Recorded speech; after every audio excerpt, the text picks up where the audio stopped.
Today we are talking about what I believe is the greatest mechanical camera Nikon ever made. And honestly, one of the greatest mechanical camera in the world. The Nikon F2. To really appreciate the F2, let's rewind a bit. In the early days of 35mm photography, German brands like Leica and Contax ruled the scene. They set the gold standard for precision and craftsmanship. But in 1959, Nikon released the Nikon F, and that was a turning point. Suddenly, Japan wasn't just competing, they were leading. The Nikon F became the trusted tool of professional photographers, especially journalists and war correspondents. Fast forward to 1971, Nikon introduced the F2. And this was the evolution of everything they had learned from the F. The F2 wasn't just an update, it was a complete refinement. Fully mechanical, no batteries needed for the shutter. That's why pros trusted it. It was reliable in any condition, anywhere in the world. One important improvement was film loading. On the original Nikon F, loading film could be a bit tricky and slow. The F2 solved that problem with a redesigned back and take-up system, making film insertion smoother and faster. For professionals in the field, that was a huge advantage. Now, let's talk about the features. One of the standout elements was the interchangeable prisms. Nikon called them heads. You could swap the standard eye-level prism for a waist-level finder, perfect for shooting from low angles or discreetly in crowded places. That flexibility gave photographers creative freedom. And the build, this thing was a tank.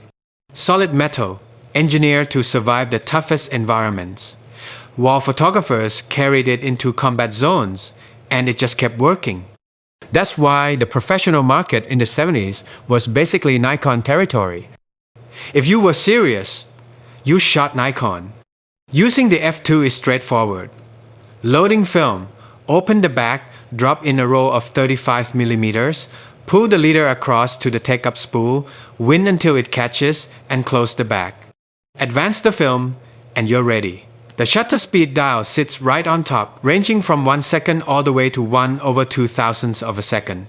You set it manually, and you match it with the aperture ring on your lens. Focus is manual too, using the split image or microprism in the viewfinder. Want metering? Attach a photomic prism head. Want speed? Add the MD2 motor drive, which could push over 4 frames per second, blazing fast for its time. And here's a neat trick. The self-timer lever isn't just for delayed shots. You can actually use it to hold the shutter open for up to 10 seconds, giving you a simple way to do long exposures without extra accessories. That kind of clever mechanical design shows how much thought Nikon put into the F2. Now, speaking from my own experience, I have to admit the Nikon F2 is simply outstanding.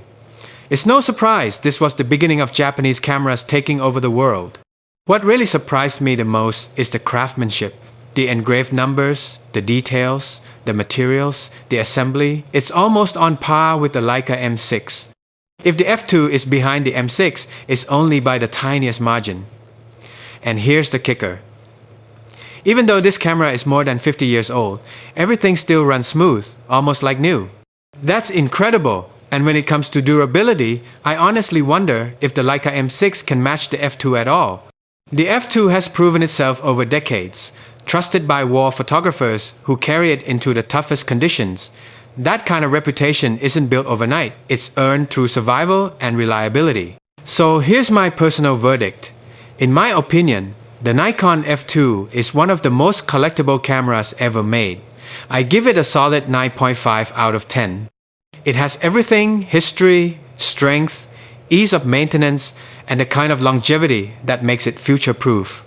The only reason I'm holding back that half point is because it's hard to find one in truly pristine condition. Remember, this was a professional's tool, bought to be used, not kept on a shelf. So mint examples are rare. But if you can get your hands on a good one, it's absolutely worth it. And that's the Nikon F2. Rugged, versatile, and the peak of mechanical camera design. For me, it's not just history, it's personal proof of how good a camera can be. It earned the trust of professionals worldwide and secured Nikon's place at the very top of the market. But the story doesn't end here. Next time, we'll cross over to Germany and look at the Contax RTS, crafted with Porsche design and powered by legendary size lenses. It was Germany's bold attempt to reclaim the throne in the professional market. So stay tuned! The battle between Nikon and Contax is just getting started.